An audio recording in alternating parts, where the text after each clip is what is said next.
Now, listen, you guys, it seems like Nicki Minaj Pink Friday 2 is already breaking records and causing commotion and mayhem, you guys, in the streets. And we're going to be talking about, you guys, the features that she spoke about, and Charlamagne, the god, being the dad that he is. And the Transformers out there basically talking about coming in 2024. And I'm just like, you have been saying that for the past, I don't know how many years. And yeah, you didn't see this in the title, her name, because listen, it's Pink Friday 2 time, and we're not about to feed the algorithm with this leech. We're not doing that. So we will talk about her, but we'll never mention her in our videos. We will not mention her in our description. That's just how we're going to be doing it for Pink Friday 2, okay? Now, hello tea lovers, and welcome to the tea plug. I trust you guys are doing well, and I trust you are doing great. Personally, I am doing great, you guys. I am doing amazing. But you guys, I'm extremely tired. Like, I've been walking around doing Christmas shopping, and hey, it's been hectic. But without further ado, you guys, let us dive straight into today's tea. So, first of all, you guys, congratulations to Nicki Minaj for breaking multiple records. Like, at this point, I do not even know which one to start with, because I'm literally blinking my eye and the next thing is a new record that's being broken, and she's out here surpassing all female rappers, and I don't even know where to start from, with the records that this album has managed to break. Now, according to Chat Data, did I just say Chat Data? Anyway, you guys, according to Chat Data, Nicki Minaj Pink Friday 2 officially breaks the record for biggest debut of a female hip-hop album in Spotify history. And that is not the only record that this album has broken. It is also being reported, you guys, that while she has reached her highest, peak on Spotify, where she is sitting at number 5, and she has managed to jump to number 5, within less than 2 days. Like, literally within a day, she has been jumping the charts like no man's business. And honestly speaking, congratulations to Nicki Minaj for that, and congratulations to the Barbz for basically keeping the same energy when it comes to streaming, and buying the same energy that you guys have on Twitter is the same energy that you have in real life, and that makes me proud. So you know what, shout out to all of you guys who are genuinely supporting the album, and congratulations to Nicki Minaj for all of these achievements that are coming her way, okay?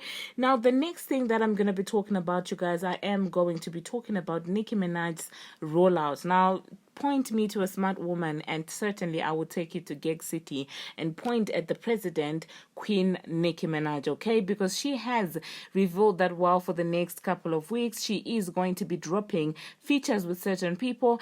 And I was like, this is a smart move. This will help, continue building the momentum, and this will actually help for the album to continue having a buzz. And that is such a smart move. And honestly speaking, like, this entire album and everything surrounding it are genius to the max, okay? Now, according to Nicki Minaj, well, what I basically gathered is 50 Cent is going to be on the album. Now, if you do not know the history that is between Nicki Minaj and 50 Cent, 50 Cent has always had, Nicki Minaj's back, and she constantly calls him her brother, and the relationship is really beautiful. The loyalty is amazing, and I'm not surprised that 50 Cent would want to be on Nicki Minaj's album, or that Nicki Minaj would want 50 Cent to be basically on the album, because listen, Annie, they have such a beautiful relationship. Now, this is what Nicki Minaj had to say about 50 allegedly being on the album. This is what she said. She said, well, wait, so what had happened is that the Onika magazine had posted a tweet and said, complex names, beep beep, and everybody featuring Lil Uzi Vert as the best album tracks from Pink Friday 2. And Nicki said, well, wait till they hear the 50 Cent the 50 Cent verse on it, next week. Hashtag Gig City, we are here. And you do know that, of course, 50 Cent, when I had to wish Nicki Minaj a happy birthday and said, happy birthday at Nicki Minaj, album out now, Pink Friday 2, and just how 50 is out here promoting his stuff also and stuff like that. And Nicki Minaj responded to that by saying, "Sent that face in, sir." Okay, which I totally do understand it to mean that, oh well, he is indeed on that album, and I cannot wait to see what the two of them managed to cook up. And I did see some delusional fans on Twitter saying that, well, 50 Cent is a Kia, and I'm just like, how old are you? Number one, and are you truly a rap fan, or you just don't even know what you're talking about? In what world is 50 Cent a Kia, you guys? Please help me understand, okay? Because in as far as I'm concerned, Kia is far from it. But hey, let me know, you guys, in the comment section what you think about that. It seems like she also did decide to let us know that, the trio that we saw that other day on that, Instagram live is also going to be added to Pink Friday 2.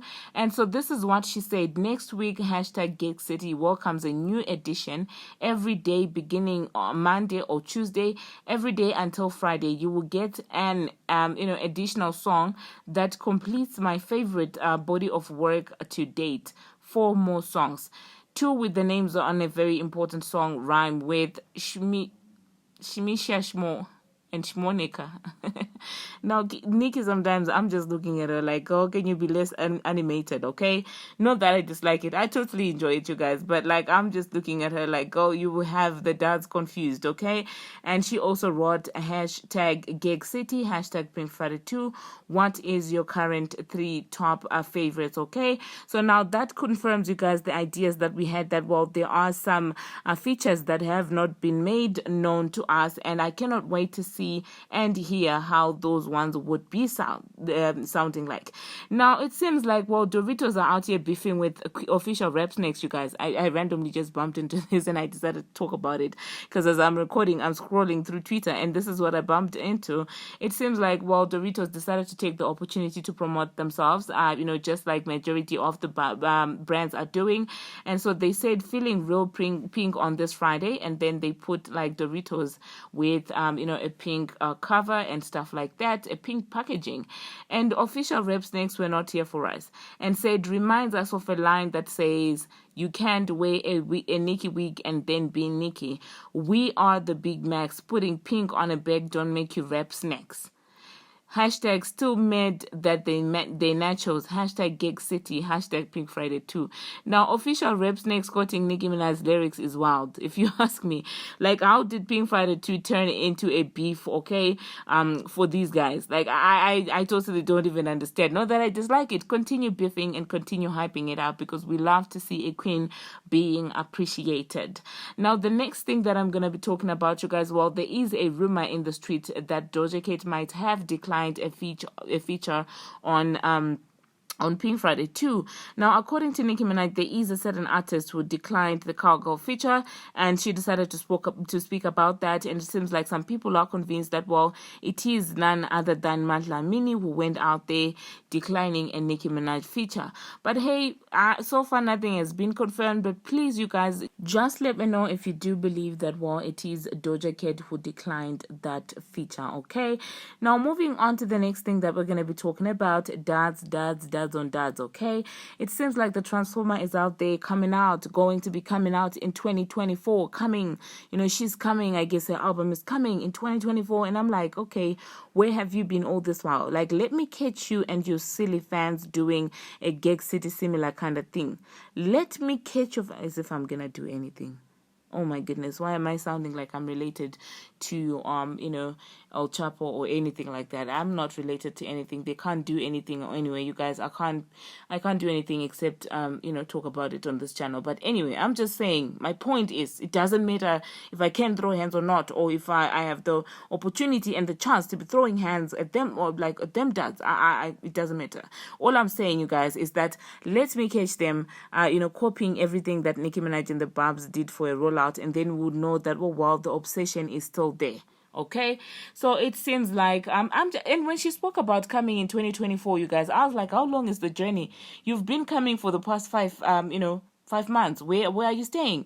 Are you, are you in planet Mars? Like, what's happening? I get it, you changed your face and everything, but that doesn't mean that you're an alien, that you would be saying you'd be taking, I don't know, years to come to planet Earth. Like, your fans have been waiting for you and you haven't given them anything. Now you have been waiting on Nicki Minaj to drop and now you want to come in 2024.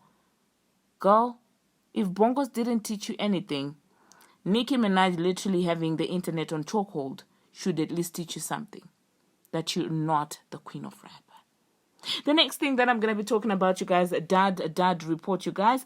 It seems like Charlamagne the God, and of course his counterpart, the fraud, the con man, DJ Envy, allegedly is out there criticizing the rollout for Pink Friday 2. The lady who was sitting with them explicitly asked them what they thought about Nicki Minaj's album, and not Nicki Minaj's album rollout, because I feel like they couldn't pick something specific from the album to diss on, and they decided going for her rollout. And I'm like, she doesn't need a rollout, she has the Barbz, and they literally had all of the brands all over the world pandering to them. So like, what the F is is the rollout? Like, who needs a rollout? Okay, of course, if you're untalented, you would think that a rollout is the one thing that you need to do for you to survive, because you do not have any talent to rely on. Do you get what I'm saying? And the fact, you guys, that they are sitting out there acting like they've never had about Pink Friday 2, I'm just looking at them like dads, and dads. And of course, Charlamagne would want a bigger rollout, because without a bigger rollout, there is no payola. And I honestly think this is the reason why he shamelessly out there goes to try and discredit Nicki Minaj. Like, listen, the transformer is not happening. She failed to happen with all those resources. What do you think is going to change in 2024? You might as well, give it up, become a logical music critic, and stop criticizing somebody's rollout. Like, when did rollouts become actually an item, a thing in female rap? Because as far as I'm concerned, that was not a major issue until a certain somebody came out and it was rollout this, rollout that. Like, go away, man, with all that, all of that. The next thing that I'm going to be talking about, you guys, I am going to be talking about this entire situation of the CDs. The CDs are getting sold out like no man's business. I did see a lot of complaints online where people were like, oh my goodness, where are the physical copies? And I'm like, yeah, Nicki Minaj even herself said that, oh, well, this is not a Republic issue, but this is an issue with the retailers. They underestimate the Barbz, a lot, and each time they get shocked when, the Barbz are out here clearing whatever is attached to Nicki Minaj and taking it home, okay? So I'm just like, okay, you retailers really need to make peace with the fact that Barbz are the real deal and stock as much as you can in as much as Nicki Minaj's, merchandise or even music is concerned. But hey, that's just my opinion, so do hop into the comment section and let me know what you think about everything that we've discussed in this video. Also, let me know, how are you finding the album? How, on a scale of 10, how is it growing on you? Tell me where you're at right now. Personally, I'm at a 12, okay? And it is because of the introduction to the album, that entire first song, the Billie Eilish one. Honestly speaking, I cannot get over that song. It's like I'm how do you say that? Okay, I guess it's my time to go to bed. Now I'm saying hypnotized. That's what I wanted to say. But it's time for me to go to bed now, because listen. Anyway, you guys, thank you very much for watching. And if you haven't subscribed already, what are you waiting for? Hit that subscribe button and do turn on the notification bell. And until my next one, see you.